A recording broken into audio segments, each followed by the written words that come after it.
DJ system ಗಳನ್ನ ban ಮಾಡ್ಬೇಕಾ? ರಾಜ್ಯ ಸರ್ಕಾರ ಡಿಜೆ ಸಿಸ್ಟಮ್ ಗಳನ್ನ ನಿಷೇಧ ಮಾಡಬೇಕು ಅನ್ನೋ ಒಂದು ಪ್ರಾಸೆಸ್ ಅಲ್ಲಿದೆ.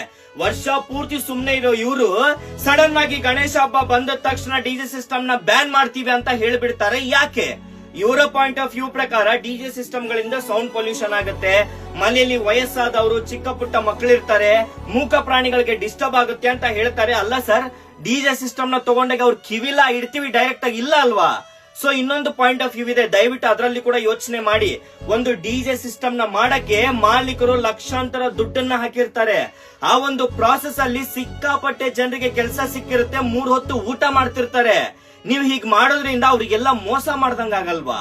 ಅದು ನೀವು ಅಟ್ ಲೀಸ್ಟ್ ಒಂದು 5-6 ತಿಂಗಳು ಮುಂಚೆ ಹೇಳ್ತೀರಾ, ಇಲ್ಲ ಒಂದ್ 2-3 ದಿನ ಇರುತ್ತೆ ಗಣೇಶ ಹಬ್ಬಕ್ಕೆ, ಅವಾಗ ಹೇಳ್ಬಿಡ್ತೀರಾ ಸಡನ್ ಆಗಿ ಡಿಜೆ ಸಿಸ್ಟಮ್ ನ ಬ್ಯಾನ್ ಮಾಡ್ತೀವಿ ಅಂತ. ಅವಾಗ ಲಕ್ಷಾಂತರ ದುಡ್ಡು ಹಾಕಿರೋ ಮಾಲೀಕರು ಎಲ್ಲಿಗೆ ಹೋಗ್ಬೇಕು? ಅದರಿಂದ 3 ಹೊತ್ತು ಊಟ ಮಾಡ್ತಿರೋರು ಏನ್ ಮಾಡ್ಬೇಕು ಸರ್?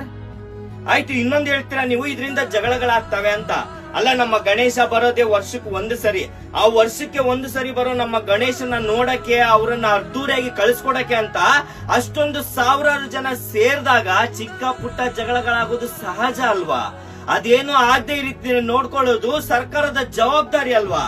ಅದನ್ನೆಲ್ಲಾ ಬಿಟ್ಟು ನೀವು ಡಿಜೆ ಸಿಸ್ಟಮ್ ನ ಬ್ಯಾನ್ ಮಾಡ್ಬಿಟ್ರೆ ಜನ ಸೇರಲ್ಲ, ಈ ತರ ಜಗಳ ಆಗಲ್ಲ ಅಂತ ನಿಮ್ಮ ಕೆಲಸಗಳನ್ನ ಈಸಿ ಮಾಡ್ಕೋತಿರಲ್ಲ, ಎಷ್ಟರ ಮಟ್ಟಿಗೆ ನ್ಯಾಯ ಇದು?